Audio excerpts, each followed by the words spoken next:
Hi, I'm Dr. Sri Lakshmi. Amrithalakshmi Ayurvedic health care Trivandrum Vellanad Pettah രണ്ട് സ്ഥലത്തായിട്ടാണ് നമ്മുടെ ബ്രാഞ്ചസ് നിലവിലുള്ളത്. അപ്പോൾ നമ്മൾ ഇന്ന് നമ്മൾ ഡിസ്കസ് ചെയ്യാൻ ഉദ്ദേശിക്കുന്ന ടോപ്പിക് എന്ന് പറയുന്നത് കിഡ്നി റിലേറ്റഡ് ഡിസീസസ്, അതായത് നമ്മുടെ വൃക്ക സംബന്ധമായിട്ടുള്ള രോഗങ്ങൾ നമുക്ക് വന്നു കഴിഞ്ഞാൽ അതെന്തൊക്കെ ലക്ഷണങ്ങൾ കണ്ട് മനസ്സിലാക്കാം എന്നുള്ളതാണ്. അപ്പോൾ നമ്മുടെ ശരീരത്തിൽ ഓരോ അവയവങ്ങൾക്കും അതിൻ്റേതായ ജോലികളുണ്ട്. ഹൃദയമായിരുന്നാലും തലച്ചോറായിരുന്നാലും ശ്വാസകോശമായിരുന്നാലും അതുപോലെ തന്നെയാണ് നമ്മുടെ ശരീരത്തിൽ കിഡ്നികൾക്ക് ഉള്ള ഡ്യൂട്ടീസും. അതിൽ കിഡ്നിയുടെ മെയിൻ ഫങ്ഷൻ എന്ന് പറയുന്നത് നമ്മുടെ ശരീരത്തിലുണ്ടാകുന്ന എക്സസൈറ്റ്, അതായത് അധികമായി കിടക്കുന്ന വെള്ളം യൂറിനാക്കി പാസ് ചെയ്ത് കളയുക. അതുപോലെ തന്നെ ശരീരത്തിലുണ്ടാകുന്ന നൈട്രോജീനസ് വേസ്റ്റുകളെ അതും നമ്മൾ ഈ പറഞ്ഞ പോലെ കിഡ്നി ഫിൽറ്റർ ചെയ്തിട്ട് നമുക്ക് വേണ്ടാത്ത സംഗതികളെ വെളിയിലേക്ക് കളയാനും ആവശ്യമുള്ള സംഗതികളെ ശരീരത്തിലേക്ക് എടുക്കാനും മെയിൻലി ആ ഡ്യൂട്ടി നമ്മുടെ ശരീരത്തിൽ ചെയ്യുന്നത് കിഡ്നിയാണ്. അപ്പോൾ അതിൽ ഈ കിഡ്നിയുടെ ഈ പറഞ്ഞ മെയിൻ ഫങ്ഷന് എന്തെങ്കിലും വിഷയങ്ങൾ വരുമ്പോഴാണ് നമുക്ക് കിഡ്നി ഫങ്ഷൻ റിലേറ്റഡ് ആയിട്ടുള്ള ഒരു ഡാമേജ് അല്ലെങ്കിൽ അങ്ങനെ റിലേറ്റഡ് ഒരു ഡിസീസ് നമുക്ക് സാധാരണ വരുന്നത്. അപ്പം അത് ഏറ്റവും കൂടുതലും കണ്ടുവരുന്നതെന്ന് പറഞ്ഞാൽ നമ്മുടെ യൂറിനേഷൻ റിലേറ്റഡ് ആയിട്ടാണ്. അപ്പോൾ യൂറിനേഷനിൽ വരുന്ന ചേഞ്ചസ്, അതായത് ഇപ്പോൾ ഫോർ എക്സാമ്പിൾ നമ്മൾ യൂറിനേറ്റ് ചെയ്യുന്ന സമയത്ത് പത പോലെയോ കുമിള പോലെയോ അങ്ങനെ കാണുന്നത്, അതല്ലാന്നുണ്ടെങ്കിൽ കളർ വ്യത്യാസം വരിക, അതിപ്പോൾ ഒരു ബ്രൗണിഷ് പോലെയോ അല്ലെങ്കിൽ ഡാർക്ക് കളർ ഷെയ്ഡിലൊക്കെ നമ്മൾ യൂറിനേറ്റ് ചെയ്ത് കഴിഞ്ഞാൽ അതും നമുക്കിതിൻ്റെ ഒരു പ്രശ്നം, എന്തോ ഒരു വിഷയമുണ്ട് നമ്മുടെ കിഡ്നി റിലേറ്റഡ് ആയിട്ട് എന്നുള്ളത് നമുക്ക് മനസ്സിലാക്കാം. പ്ലസ് മൂന്നാമത് പറയുന്ന കാര്യം എന്ന് പറഞ്ഞു കഴിഞ്ഞാൽ ബ്ലഡ് സ്റ്റെയിൻസ്, യൂറിനിൽ ബ്ലഡ് സ്റ്റെയിൻസ് കാണുന്നതാണ്. സോ ഈ മൂന്ന് കാര്യങ്ങൾ, അതായത് ഈ പറഞ്ഞ യൂറിനേഷനിൽ വരുന്ന അതിൻ്റെ ഫ്രീക്വൻസി, അതുപോലെ തന്നെ അതിൻ്റെ അപ്പിയറൻസ് എങ്ങനെയാണ് എന്നുള്ളത്, അതായത് ഫ്രോത്തി ആണോ അതോ അതിൽ ഇങ്ങനെ ബബിൾസ് പോലെ എന്തെങ്കിലും ഉണ്ടോ, ഇനി അതോ അല്ല കളർ ചേഞ്ചസ്, ബ്ലഡ് സ്റ്റെയിൻസ് അങ്ങനെയൊക്കെ ഉണ്ടാകുന്നത്. ഇനി ഫ്രീക്വൻസിയുടെ കാര്യം പറയുമ്പോൾ പൊതുവേ തണുപ്പ് സമയങ്ങളിൽ, ഇപ്പോൾ നവംബർ ഡിസംബർ ആണ് നമുക്ക് ഓടിക്കൊണ്ടിരിക്കുന്നത്. അപ്പോൾ ഈ സമയങ്ങളിൽ പൊതുവേ എന്തായിരിക്കും, തണുപ്പ് കൂടുതലാണ്. സ്വാഭാവികമായിട്ടും സാധാരണ ഒരാൾ യൂറിനേറ്റ് ചെയ്യുന്നതിലും കൂടുതൽ പ്രാവശ്യം യൂറിനേറ്റ് ചെയ്യും. അപ്പോൾ അതൊരു പ്രശ്നമായിട്ട് കാണേണ്ടതില്ല. അതുപോലെ തന്നെ ഷുഗറുള്ള ആൾക്കാർക്ക് രാത്രി സമയങ്ങളിൽ കൂടുതൽ പ്രാവശ്യം യൂറിനേറ്റ് ചെയ്യുന്ന പ്രശ്നം ഉണ്ടാവാറുണ്ട്. പക്ഷേ അങ്ങനെ രാത്രി സമയങ്ങളിൽ കൂടുതൽ യൂറിനേറ്റ് ചെയ്യുന്നത് ഷുഗർ ഉള്ളവർ മാത്രമാവണമെന്നില്ല. കിഡ്നി സംബന്ധമായിട്ടുള്ള പ്രശ്നങ്ങളുള്ളവർക്കും ഇതേ പ്രശ്നങ്ങൾ വന്നേക്കാം.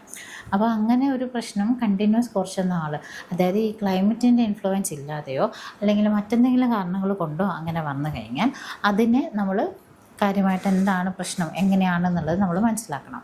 ഓക്കെ, അപ്പോൾ അതിന് വേണ്ടിയുള്ള നമ്മളൊരു പ്രത്യേക ഗവനം അത് ശ്രദ്ധിക്കാനുള്ള ഇത് നമ്മൾ കാണിക്കണം. പിന്നെ രണ്ടാമതായിട്ടുള്ളൊരു വിഷയം എന്ന് പറഞ്ഞു കഴിഞ്ഞാൽ ഈ പറഞ്ഞ കണക്ക് ഈ സ്വെല്ലിങ് ഉണ്ടാവുക, അതായത് കാലിൽ നീര് കയറി കഴിഞ്ഞാൽ അത് കിഡ്നി സംബന്ധമായിട്ടുള്ള പ്രശ്നം കൊണ്ടാണ് അങ്ങനെ നമ്മൾ പറയാറുണ്ട്.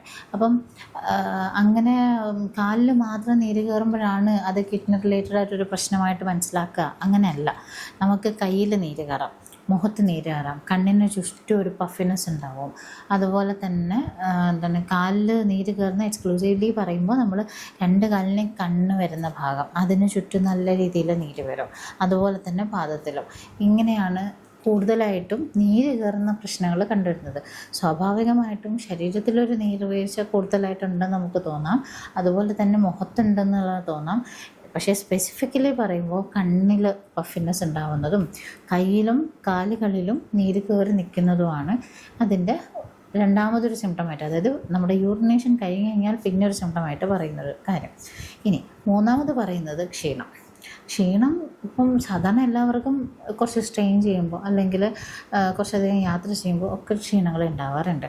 അത് ഒന്ന് ഉറങ്ങി എഴുന്നേൽക്കുമ്പോഴോ നന്നായിട്ടൊന്ന് ഫുഡ് കഴിച്ച് ഒന്ന് ഫ്രഷ് ആകുമ്പോഴോ ഒക്കെ ആ ക്ഷീണം മാറുന്നതാണ് പതിവ്. പക്ഷേ നമ്മളിപ്പോൾ ഒരു കുറച്ച് ദിവസം കൊണ്ട് ഉറക്കം ഉണ്ടായിരുന്നില്ല, നമ്മളത് കുറച്ച് ദിവസം ഉറങ്ങി അത് ബാലൻസ് ചെയ്തു, ഉറക്കം ബാലൻസ് ചെയ്തിട്ടും ക്ഷീണം മാറുന്നില്ല. ഇനി എന്ത് ഫുഡ് കഴിച്ചിട്ടും നമ്മൾ എന്തൊക്കെ ചെയ്തിട്ടും ക്ഷീണം മാറുന്നില്ല. അപ്പോൾ ഇങ്ങനെയൊക്കെ നോക്കിയിട്ടും ക്ഷീണം മാറുന്നില്ല എന്നൊരു സിറ്റുവേഷനാണ് നമ്മുടെ മുന്നിലെങ്കിൽ അതിനെന്തോ റീസൺ ഉണ്ട് എന്ന് നമ്മൾ ചിന്തിക്കണം. അതിനെന്താണെന്നുള്ള കാരണം എന്നുള്ളത് കണ്ടെത്താൻ ശ്രമിക്കുകയും വേണം. അതിന് ഉറപ്പായിട്ടും കിഡ്നി റിലേറ്റഡ് പ്രശ്നങ്ങൾ ഒരു കാരണമായി വരാനുള്ള സാധ്യത വളരെ വളരെ കൂടുതലാണ്. പിന്നെ പറയുന്നൊരു കാര്യം എന്ന് പറഞ്ഞാൽ പെയിനാണ്.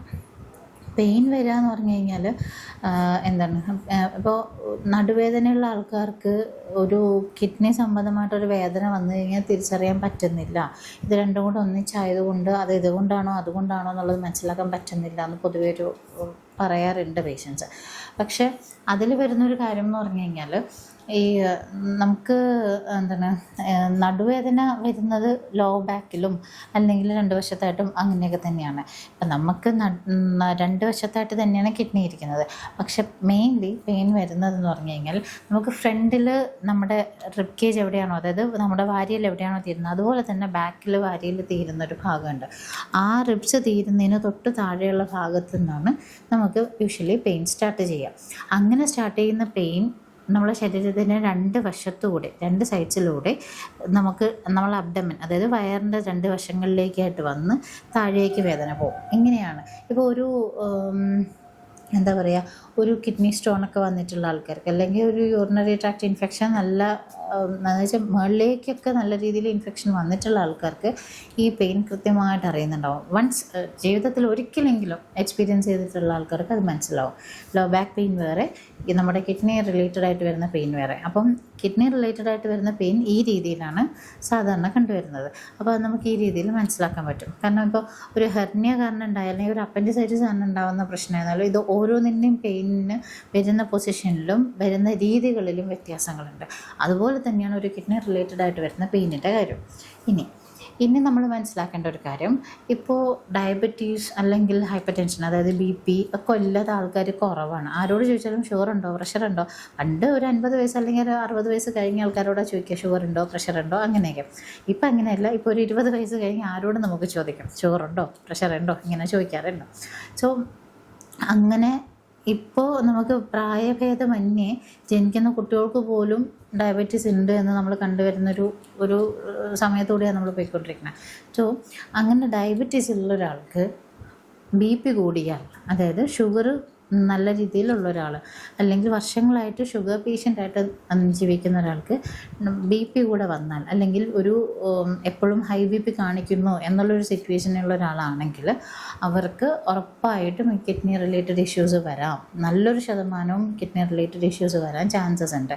മീൻസ് ഒരു ഷുഗറുള്ളൊരു പേഷ്യൻറ്റിൻ്റെ ശരീരം അത് എത്രത്തോളം നമുക്ക് മീൻസ് കാലപ്പഴക്കം ചെല്ലും തോറും, അല്ലെങ്കിൽ എത്രത്തോളം ഷുഗർ കൂടുതലാണോ, ഡയബറ്റീസ് കൂടി നിൽക്കുന്ന ആളാണോ, അത്രത്തോളം നമ്മളെ ഉള്ളിലുള്ള പാർട്ടുകളെ അത് ബാധിച്ചിട്ടുണ്ടാവും. അത് അത്രത്തോളം സോഫ്റ്റ് ആയിരിക്കും. സോ ഒരു BP കൂടിയ ഒരു സിറ്റുവേഷൻ വന്നു കഴിഞ്ഞാൽ കിഡ്നിയിലൊക്കെ ഉള്ള ഒരു ബ്ലഡ് വെസൽ റപ്ചർ ചെയ്യാന്ന് പറഞ്ഞു കഴിഞ്ഞാൽ അത് വളരെ പെട്ടെന്ന് സംഭവിക്കാമെന്നുള്ളൊരു കാര്യമാണ്.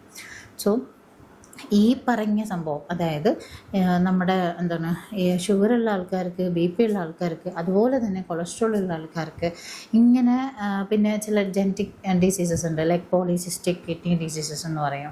അതുപോലെ തന്നെ ചില ഓട്ടോ ഇമ്മ്യൂൺ ഡിസീസുകളുണ്ട്.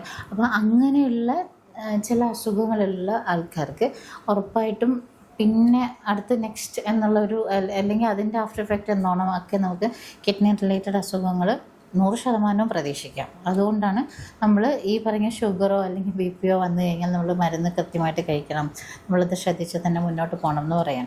കാരണം കുറച്ച് കാലം മുമ്പുള്ള ആൾക്കാർക്കുള്ള ഒരു രീതികളെന്ന് പറഞ്ഞു കഴിഞ്ഞാൽ, എനിക്ക് ഷുഗർ കുറഞ്ഞു അല്ലെങ്കിൽ എനിക്ക് BP കുറഞ്ഞു എന്നിട്ടും ഡോക്ടറിനോട് മരുന്ന് കണ്ടിന്യൂ ചെയ്യാൻ പറയണം. ഇതാണ് പൊതുവേ പറയുന്നൊരു കംപ്ലയിൻറ്റ്. ഞാൻ എന്തായാലും ചുമ്മാ മരുന്ന് കഴിച്ച് ശരീരം ഇല്ലാണ്ടാക്കാനില്ല, ഞാൻ മരുന്ന് നിർത്തി എന്ന് പറയുന്ന ആൾക്കാർ ഒരുപാട് പേരുണ്ട്. അത് അന്നത്തെ കാലത്തുണ്ട് ഇന്നത്തെ കാലത്തുണ്ട്. ഇന്ന് ഒരുപാട് സയൻസ് അഡ്വാൻസ്ഡ് ആണ്, ആൾക്കാരിലേക്ക് കാര്യങ്ങൾ ഒരുപാട് ത്രൂ ഫോൺ ഗൂഗിൾ ഒക്കെ എത്തുന്നുണ്ട്. സ്റ്റിൽ ഇപ്പോഴും ആ രീതിയിൽ ചിന്തിക്കുന്ന ആൾക്കാർ ഒരുപാട് പേരുണ്ട്. പക്ഷേ വൺസ് ഡോക്ടർ നിങ്ങൾ ഈ മരുന്ന് നിർത്തിക്കോളൂ എന്ന് പറയാതെ നിങ്ങൾ നിർത്താൻ നിൽക്കരുത്. ഒരുപാട് കാരണങ്ങൾ മുന്നിൽ കണ്ടിട്ടായിരിക്കണം പറയുന്നത്. ഇപ്പം BP ഉണ്ടായിരുന്ന ഒരാൾ മരുന്ന് കഴിച്ച് BP കുറച്ചു, പെട്ടെന്നൊരു സിറ്റുവേഷൻ അയാളുടെ ലൈഫിൽ വരാണ്, സ്വാഭാവികമായിട്ടും BP കൂടുകയോ ഇല്ലയോ? നേരെ മറിച്ച് ഗുളിക റെഗുലറായിട്ട് എടുത്തുകൊണ്ടിരിക്കുന്ന ഒരാളാണെങ്കിൽ അവിടെ ബോഡിക്കൊരു കൺട്രോൾ കിട്ടും. മീൻസ് നമ്മളെ ബ്ലഡിൽ വരുന്ന ആ പ്രഷർ കൂടുന്ന ഒരു കണ്ടീഷന് നമുക്കൊരു കൺട്രോൾ ഉണ്ടാവും. കാരണം ഉള്ളിൽ മരുന്നിൻ്റെ ഇഫക്റ്റ് കിടക്കുന്നത് കൊണ്ട് അതിനൊരു കൺട്രോൾ ഉണ്ടാവും. അപ്പോൾ അതുകൊണ്ട് നെക്സ്റ്റ് ഉണ്ടാകുമ്പോൾ ഒരുപാട് കാര്യങ്ങൾ പിടിച്ചു നിർത്താൻ പറ്റും. മനുഷ്യൻ്റെ കാര്യത്തിൽ ഓരോ ദിവസം എങ്ങനെ എവിടെ സംഭവിക്കും നമുക്ക് പറയാൻ പറ്റില്ല.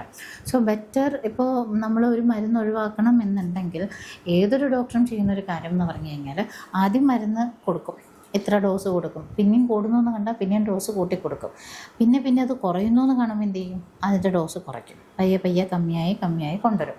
അങ്ങനെ വന്ന് സ്ലോലി അതങ്ങ് നിർത്തും. അതും ചിലപ്പോൾ ഒറ്റ ദിവസം കൊണ്ട് നിർത്തണം എന്നില്ല. അത് ഇത്ര ദിവസം ആൾട്ടർനേറ്റ് ഡേയ്സിൽ കഴിക്കാൻ പറയും. ചിലപ്പോൾ പിന്നെ 3 ദിവസം കൂടുമ്പോൾ കഴിച്ചാൽ മതി എന്ന് പറയും. അങ്ങനെ ഗ്രാജുവലായിരിക്കും നിർത്തുക. അതായത് ബോഡിക്ക് കിട്ടിക്കൊണ്ടിരുന്ന ഒരു സബ്സ്റ്റിറ്റ്യൂട്ടാണ്. അത് ഒറ്റയടിക്ക് നിർത്തുമ്പോൾ ബോഡി അത് ഏത് രീതിയിലേക്ക് പിന്നെ അടുത്ത് റിയാക്ട് ചെയ്യുമെന്നൊക്കെ പറയാൻ പറ്റില്ല.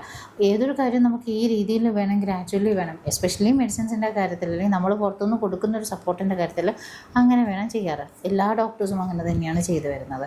അപ്പം കണ്ടിന്യൂസ് കഴിച്ചേ പറ്റുള്ളൂ എന്ന് അവർ പറയുന്നുണ്ടെങ്കിൽ അതുപോലെയുള്ള വ്യത്യാസങ്ങൾ നിങ്ങളുടെ ശരീരത്തിൽ കണ്ടിട്ടായിരിക്കും പറയുന്നത്.